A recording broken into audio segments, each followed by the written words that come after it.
Welcome back, everybody, to a brand new episode of The League. Your host, as always, Harley Dugan. I got a very special guest with me. If you don't know, Climbing Towels Hill, I will look at most of their articles most of the time. And we got Kenny Van Doren from here, the site expert, as it says on your Twitter bio. Explain yourself, man. Who are you and what do people need to know?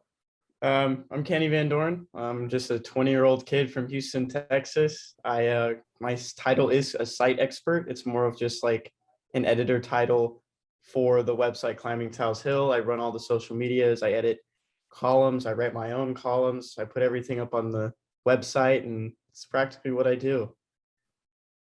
Sounds fun, man. Sounds fun. So we're going to get into some Astros, obviously, and we're just going to chop it up real quick. But first things first, we got a little bit of some sort of breaking news, however you want to call it, with Brian McTaggart coming out right now about Carlos Correa. And the situation with Correa and Astro fans has been just a little confusing, and a lot of people want him back. Some people are like, well, I don't know if I want to cut the check.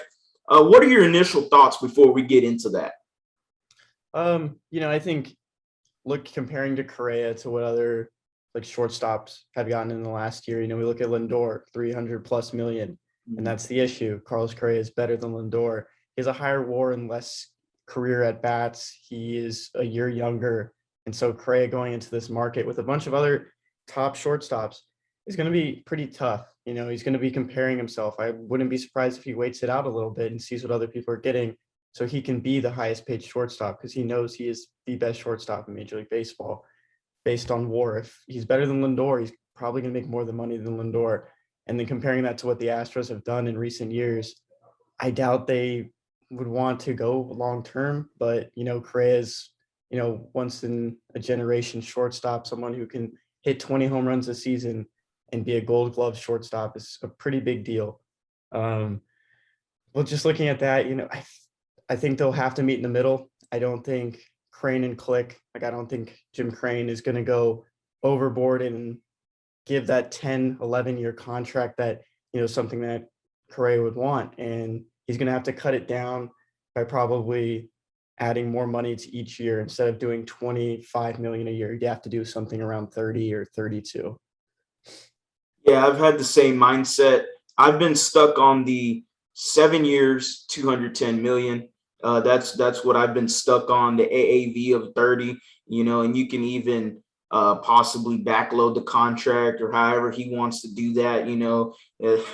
Correa is a guy that he speaks his mind. We found that out way back and just a few years ago with him talking about the Dodgers. I mean, ever since then, it just seems like he spoke his mind more and more and more, and he's made it known that he doesn't want to talk contract during the season, and season's about to be over. And Brian McTaggart now coming out and saying that Carlos Correa says the famous, well, you never know.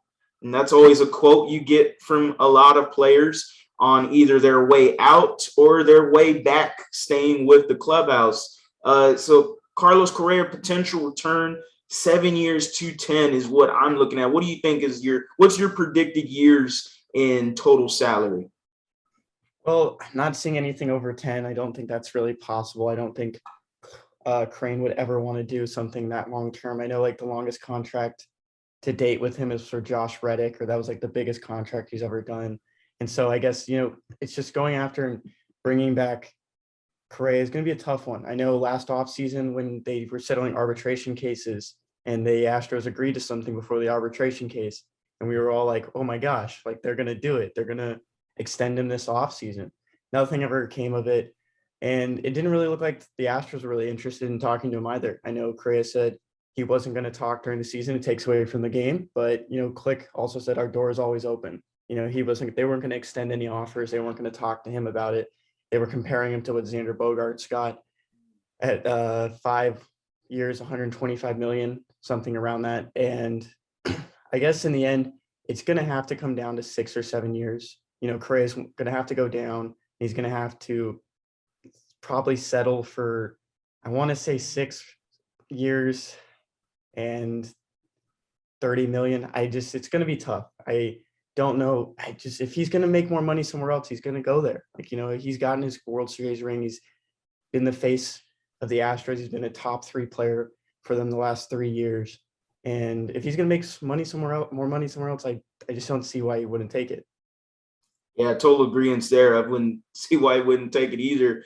I'm very curious as to what the market is for Carlos Correa, just because of the stuff he said with the Dodgers. Now, obviously, them getting Trey Turner helps them with the Kyle Seager situation as well. But, I mean, it's the Dodgers. They're always going to sniff around, right? That's what I would say. The Yankees got to be sniffing around. You can't just, well, we don't like them. We're not going to go after them.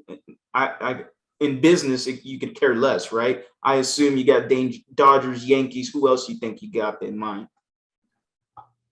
Can you show me? I think that any team would be stupid enough, or wouldn't be stupid enough to not even look at him. Everyone has to talk to Correa this offseason. Yeah. There's no reason to not even talk to him, because Correa is going to be the best shortstop. He can play third base. He has power.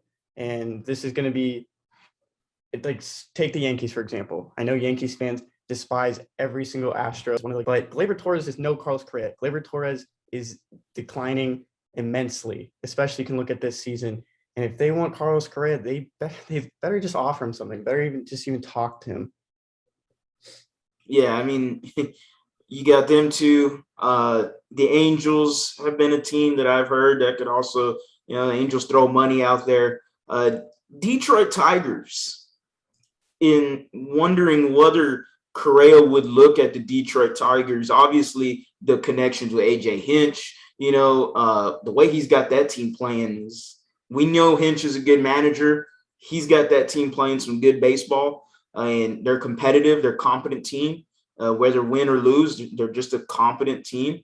And Correa could manufacture himself as the automatic leader of that team. Miguel Cabrera going on the way out. Correa steps in. I'm the leader of this team. I can take over this market. Detroit can become my city, my town, my baseball team. I think that's something that should, if I'm not speaking for Correa at all, but just the vibes I get from him is this is what he would want.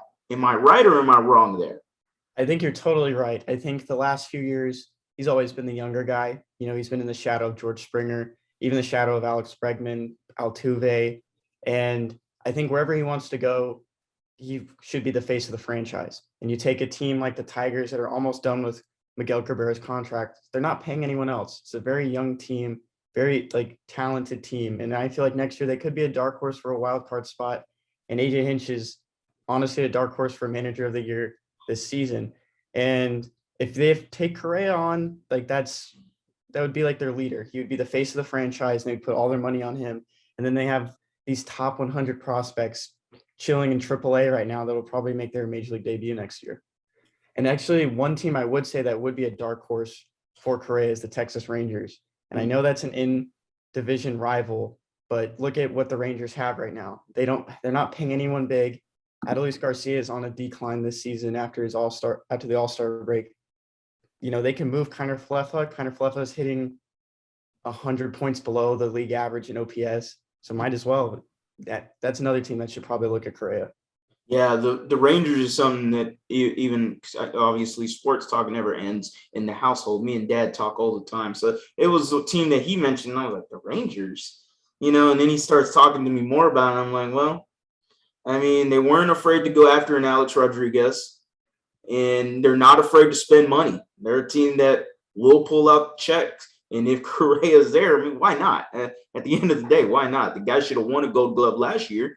We're not going to have that conversation right now, but he should have, because I love seeing J.P. Crawford miss some ground balls and stuff like that. I just love seeing it. TK and Blummer love seeing that too. But moving on, we also got some news from Chandler Rome about recalling Jose Urquidy up and Anoli Paredes. So we're going to start with Urquidy first. He's going to have his start on Friday. I believe it's against the Padres, if I'm not mistaken. And just overall thoughts on that with Urquidy coming back. I think it's good. I think it's been a long time. It's been over a month. We haven't seen Urquidy pitch. He was dealing in AAA. I think he allowed 1 run over 10 innings, 9 innings, and his 2 rehab starts combined. Just a guy with a lot of stuff, very mature for his age. He pitched in the World Series in 2019. He came up late and he was dominating in the postseason last year. I think this is a guy who has really grown up in the last few years. And if you look at the starters going into the postseason, probably not going to go with a 5-man rotation. It's just going to depend on need and who's available. And I think Urquidy is going to be that 4th starter. And when Zach Greinke comes back from the COVID IL, it's going to be a 6-man rotation going into October. It's definitely going to be not a challenge, but kind of like a test to see if Urquidy is back to what he was last year and what he was before his injuries. The one thing I would say about Enoli, though, coming back to the team, I think it's just a placeholder. The roster is expanded to 28 today. That's what brought up Enoli and Urquidy without the corresponding move. But I wouldn't be surprised if Enoli just goes and chills on the taxi squad as they travel to San Diego. Because Chas McCormick's coming back this weekend. He wrapped up his rehab assignment on Tuesday with the Skeeters. The PCL, Pacific Coast League, I guess it's just AAA West now. They don't play on Wednesdays. So it's kind of just a travel day. I bet McCormick meets them in San Diego if he's not already with the team right now. And I wouldn't be surprised if Paredes just chills on the taxi squad. I doubt he gets in the game today. But if he does, it's going to be a good test. A guy who's been struggling with command recently. He hit 16 or he walked 16 batters, hit 2 in AAA since he was optioned last. And it's pretty tough. It's pretty tough to see that from Paredes, a guy who was very reliable in the postseason last year, a guy who matured immensely after just, being the next man up. And, this is going to be at some time. I say that he gets to work with some of the pitchers, the pitching coaches, and it's probably for the best that he just chills on the taxi squad when McCormick comes back this weekend. Yeah, that was the next question was how was Enoli Paredes doing in the minors? Obviously, he had a ton of command issues with the walks in the beginning of the season. And to me, way back when on my predictions, I predicted that Enoli would make the All-Star team. He could be a fringe All-Star guy. And it just hasn't happened. And this is the bet that you take with a lot of young bullpen guys that you had, along with Andre Scrub, along with Blake Taylor. You hoped that these guys made that second step into the bigs, and they just quite haven't made it as well as you wanted them to do. And it kind of hurt the bullpen. But, you mentioned about 6-man rotation going into October. Well, so you telling me Odorizzi makes this playoff team? No, I'm saying mostly just until the end of the month. There's 28 players on the roster. That's where I'm stuck on this. It's either Phil Maton or Odorizzi slipping in that last spot. Phil Maton has a lot of upside. He throws the ball hard, has a lot of spin, but he's just not commanding it well. He's not hitting the strike zone. And, more recently he's been giving up more runs in, low leverage situations. And, I'd hope Odorizzi, finds himself. And one thing he's been struggling with more recently, even with his better outings, is that he's just not eating innings. He was signed to eat innings. He was signed to get as deep as he could into games. Even if he allowed 2 or 3 runs, they just wanted him to get deep and then give it to the bullpen for 8 and 9. He's not doing that anymore. He's going to 100 pitches through 5 innings. And if he wants to be, he's not going to be a starter in the postseason. I don't think that, unless there's some injury that happens in September. But he would be a great piggyback guy. I think he's a guy who would really benefit from not pitching in the first 3 innings. I brought up the idea of an opener earlier in the season, but that was with a weakened bullpen, a bullpen that did not need to pitch more innings than it had to. And I guess just saying if he's going to make the postseason roster, I think he should. I think he will in the end. I think injuries might shuffle it around, but I think he'll make it in over Maton. Yeah, Odorizzi's been a tough one for me, and along with a lot of Astro fans, really judging Click a lot just based off that move alone. Somewhat unfair in my opinion. But Jake Odorizzi, we're thinking we're getting this guy that was an all-star for the Minnesota Twins, and hey, this happens. He didn't play all of last year coming into this year, so it was going to take some time. I didn't think it would take this long. I really thought that he would be already doing his thing, getting into 6, 7 innings like he was doing with the Twins. I mean, he had posted some good numbers there. And obviously, he's a fly ball pitcher. The home run ball I predicted way back when was going to be a problem of his going into the season because that's who he is, but man, it's been tough to watch him sometimes, and it's just been frustrating as Astro fans to see Odorizzi. Him on the playoff roster is a little worried, but I mean, again, Phil Maton, who else do you really have? And I do agree with you. Even though I didn't think he'd be on the playoff roster, I did second that with saying the veteran experience that he has, the relationship, James Click knows him, then, that could obviously factor into the decision. One thing I did want to talk about is the fans, is their observance of Dusty Baker and whether or not is it unfair criticism or is it fair criticism when it comes to Dusty Baker and sometimes the management of the bullpen from fans' perspective, starters, whether or not they stay in. I just want to know, what are your initial thoughts on Dusty Baker so far as an Astros manager?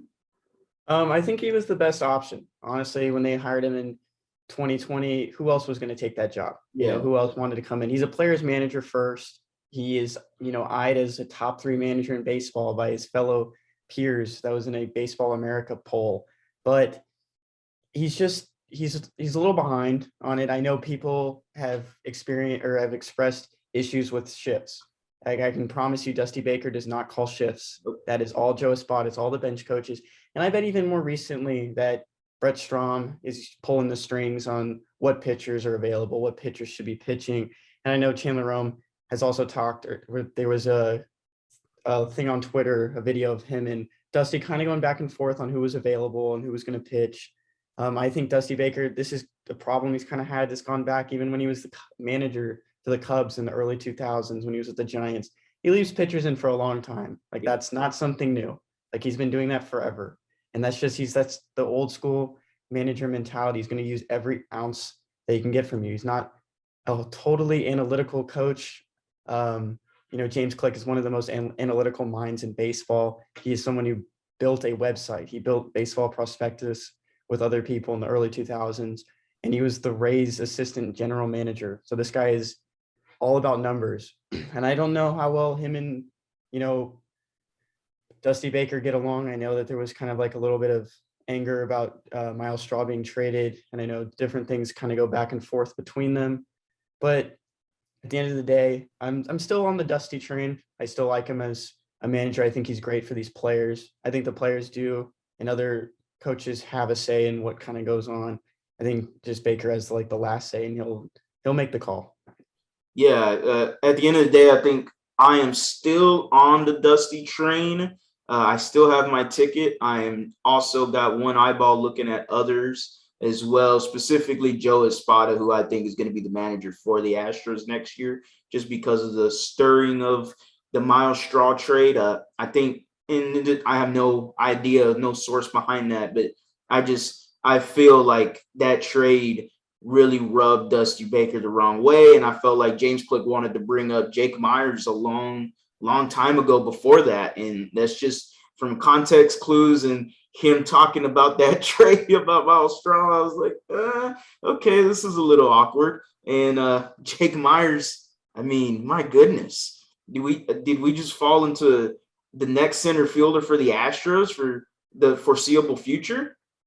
I think Jake Myers is going to be the starting center fielder once Chas McCormick is activated. I think there's no reason to sit down Jake Myers when he's this hot. Like, he's coming out of the gates when he actually got consistent at bats. Everyone was so worried about, he's striking out to Jake McGee and Kenley Jansen. It was like, those are supposed to be top closers in baseball against contending teams. I bet that's kind of tough in your first few at bats.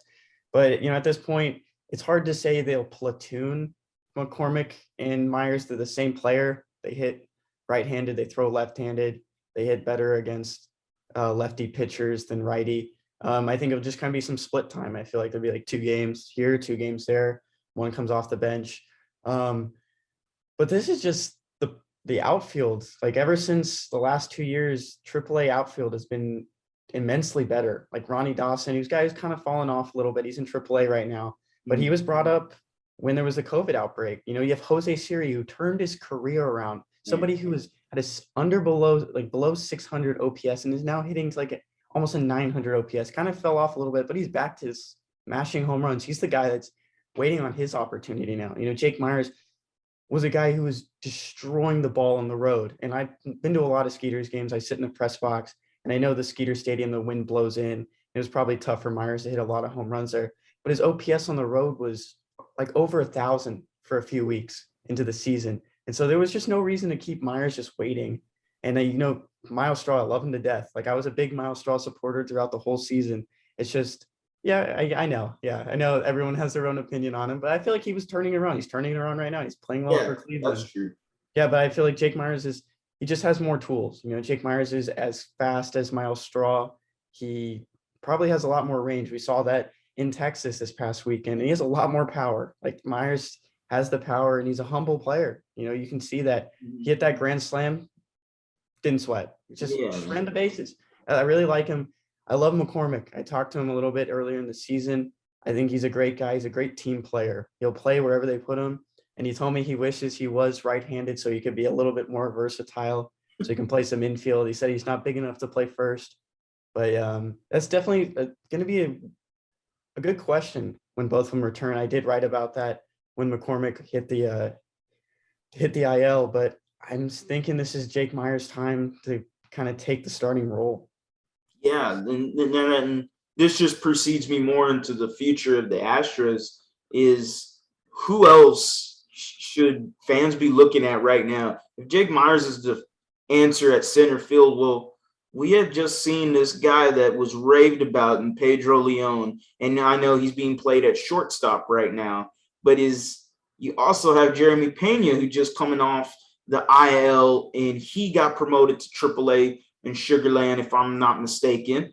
So you got a guy at shortstop for Jeremy Pena, another guy at shortstop that's Pedro Leon. What are the Astros looking at there? Everyone was a little bit disturbed. You know, they coming into spring training, we heard about this great Cuban prospect that was an outfielder. Like, oh, we're gonna put him at shortstop. You know, we're gonna test his arm because he has a great arm. You know, his fielding is a little bit inaccurate. Some of his throws have been inaccurate, but he has like Pedro Leon has a very strong arm. It's probably one of his best tools. Right now, he's on the injured list. I feel like he'll be back in a few weeks. I think it was 6 weeks ago. We're almost to 6 weeks, but he fractured his finger sliding into a base in AAA. So he'll be back soon. Jeremy Pena, who's a guy who broke his wrist early in the season. I think it wasn't even in AAA yet. I feel like he was. I think it was before the season in instructs. I don't think that's the correct term, but they played in Corpus Christi for a little bit, and he fractured his wrist. But he's back now. He's hitting the ball well. He's stealing bases, playing shortstop. I followed him a lot in the Lidom, which is the Dominican Winter League, and he was playing well there too. He won a Gold Glove at shortstop. He can play third base, second base, really any of the infield positions, and really hasn't played first at all. But you always have to have that next man up. You know, if they can't work out that contract with Correa, you might see them go after someone like Marcus Semien, someone they can get on a short-term deal, and just start mixing in Pedro Leon, mix in Jeremy Pena. Pedro Leon might play some more outfield when he gets to the majors. We don't know. I think the main thing is they were just trying to see if he could play shortstop. And if you can play shortstop, you can practically play any position. It's the easiest position to translate to other infield spots, easy way to translate to left field, right field. And you can already play the outfield, so that's not really a big issue here. But if they can make him as versatile as he can, then it's going to, you know, make him more valuable down the road. Mm-hmm. Yeah, I've seen my predictable future. I'm just saying. Jake Myers center, you got Kyle Tucker at right. Maybe Jake Myers moves over to left. Leon is at center. You got Jeremy Pena at short. You know, you got an aging Altuve on now. Yes, I did put Brantley away.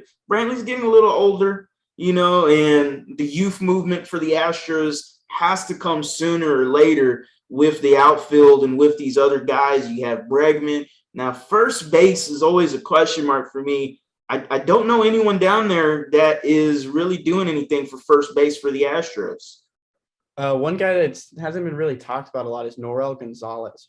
He's mainly an outfielder. He's another Cuban prospect picked up at the same time as Leon was in the latest international free agency. But he was in Double-A until about a month ago. Then he hit the injured list after like a week with the Skeeters. He's back now. Last few days he was activated. But he's definitely a guy who can play the outfield and first base. If he continues to rake, he's been raking in Triple-A ever since he was promoted. And if he can do that into next year, I think that's going to be Yuli's replacement. I hope Yuli stays with the organization though, because he's a guy that a lot of these Cuban prospects look up to. They'll all idolize Yuli Gurriel.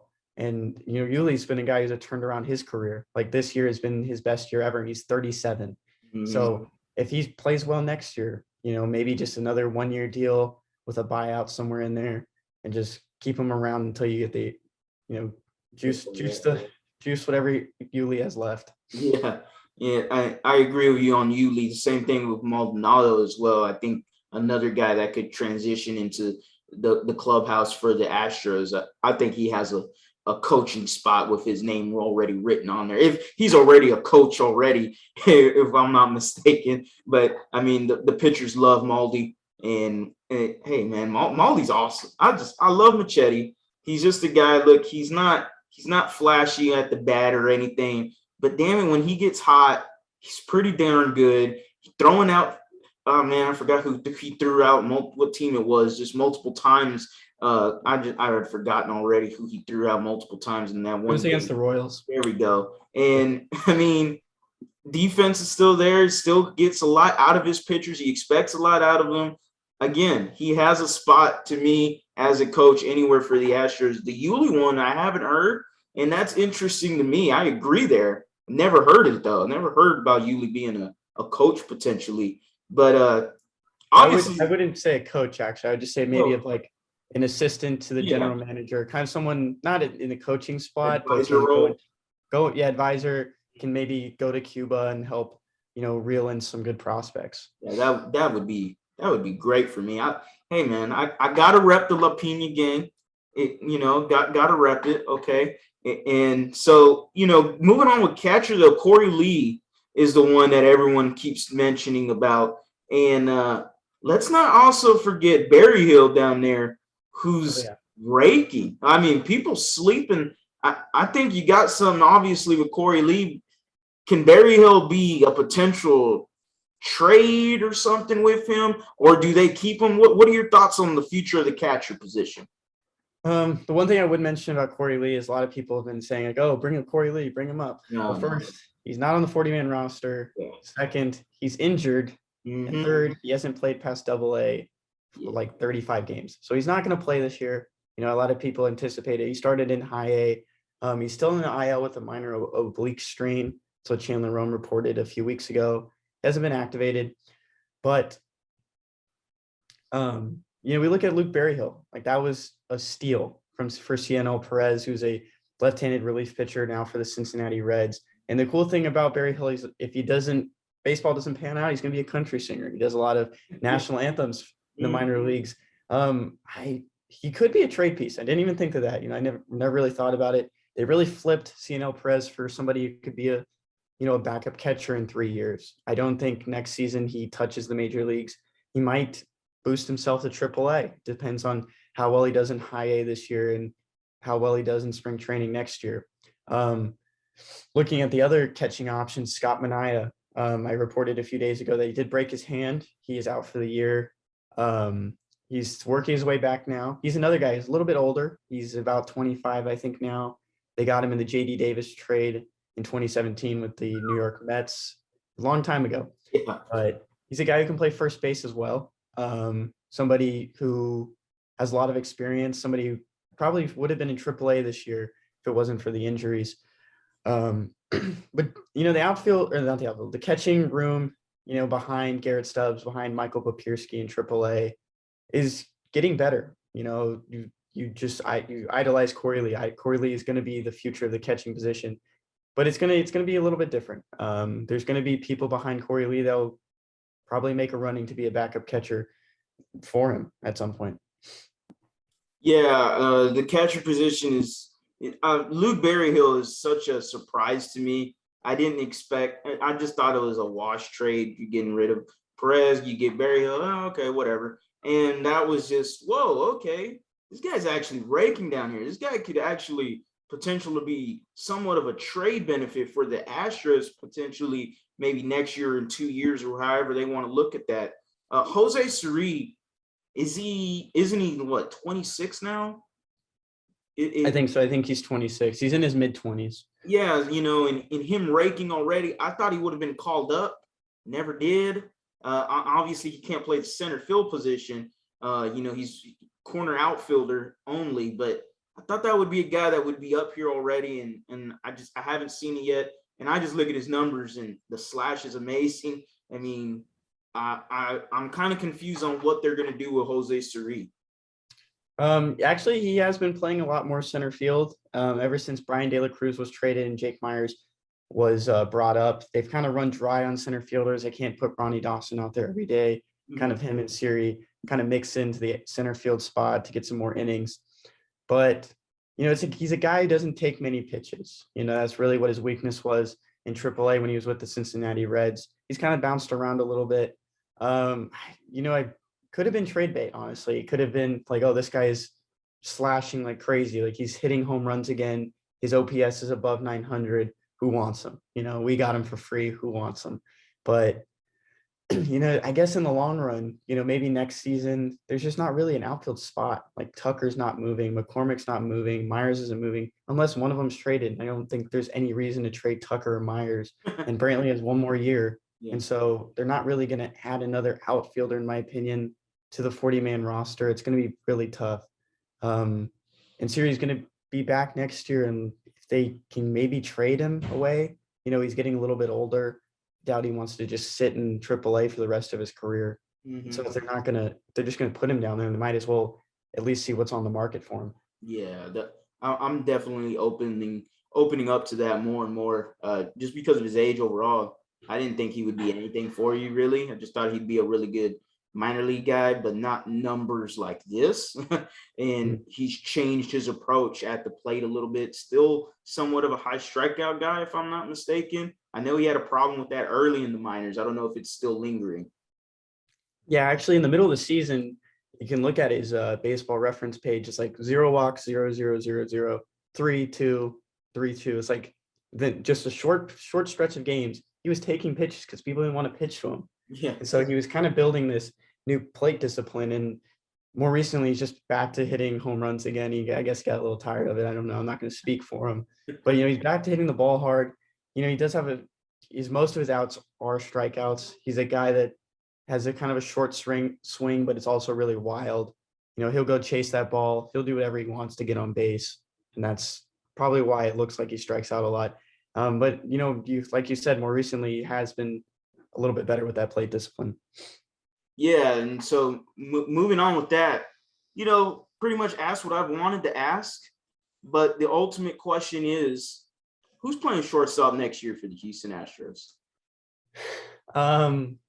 Corey Seager. No, honestly, if it's not Correa, I'm a big supporter, and he's won the World Series. He was an all-star with the Astros. If he's going to make more money somewhere else, it's just like the George Springer. If George Springer was going to make more money somewhere else, the Astros weren't going to give him what he deserved. And that's something that I feel like all fans can agree on. If Correa is going to make more money with the Tigers or the Rangers or the Angels, let him go. This is, let him get the money he wants. He deserves it. But if he's going to come back, I honestly think there's a slim chance. I'm not going to say it's out of there. I know there's been quotes, we've talked about quotes that he said, but like something McTaggart, it's one of those things where it's like, oh, does he mean that? Or is he just saying that just to like not really talk about it anymore? But I said there's a very slim chance. And I'm going to say, just for the hell of it, Correa is going to be the shortstop for the Astros for the next 8 years. And I feel like Correa is going to just drop the checkbook. He's going to say, write what you want after Correa wins them the World Series this year. Double down.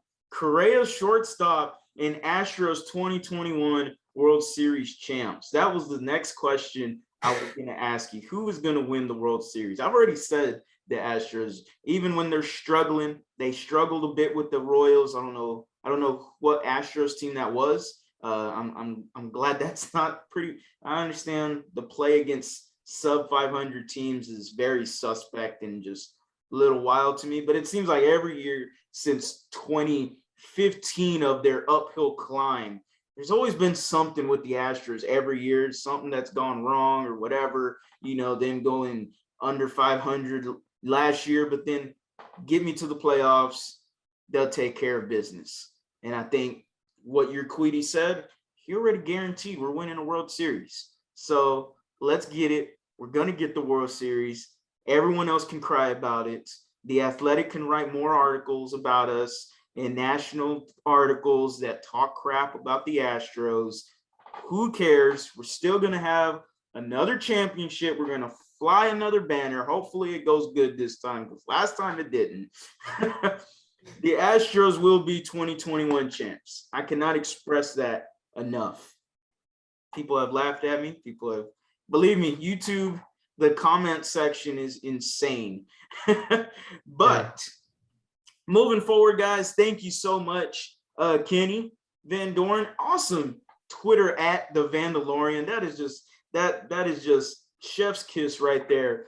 Twitter perfect handle right there, man. Make sure y'all follow him. Make sure to check out the Climbing Towels Hill on, I believe, Fansided. Yes? On Fansided, yes. Yes, sir. That is amazing. Y'all are to me one of the better ones. I'm not big on Fansided, more so with basketball or, some of the stuff there. And I'm really kind of somewhat of a bias and too much sometimes.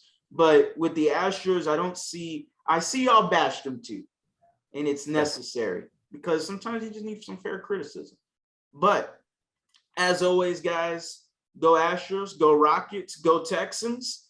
Kenny, make sure to tell the people. I already told you your Twitter. Is there anything else you want to tell anybody, where to find you, what you're promoting? Drop it right now. Yeah, like you said, at the Vandalorian on Twitter, it's the Mandalorian, but with a V, like the Star Wars character.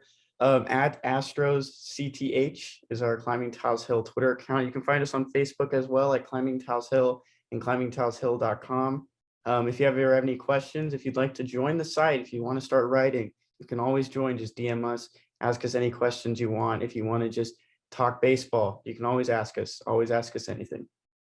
Awesome, my guy. And if anybody wants an awesome La Pena Gang shirt, always go to theleadhouston.com. You get yours today. And if you want one, Kenny, DMs are always open. We can hook you up with one. All right, buddy? Thank you. I was looking at that and I was like, that's a nice shirt. Yeah, man. Lot of work put into that. My guy, Danny G. Leal on Twitter, has helped me out with my own website, theleadhouston.com. We are nowhere near Apollo Media. They're way at the moon, as they always say. They are up there. We are just on the little itty bitty spectrum of Houston, Texas, Southeast Houston, just a little speck of us. Okay, we'll get there. Hopefully, you gotta start somewhere. Hey, man, speaking it into existence. But thank you a lot, Kenny, for coming on the video. I appreciate it. So yeah, man, this is pretty much it.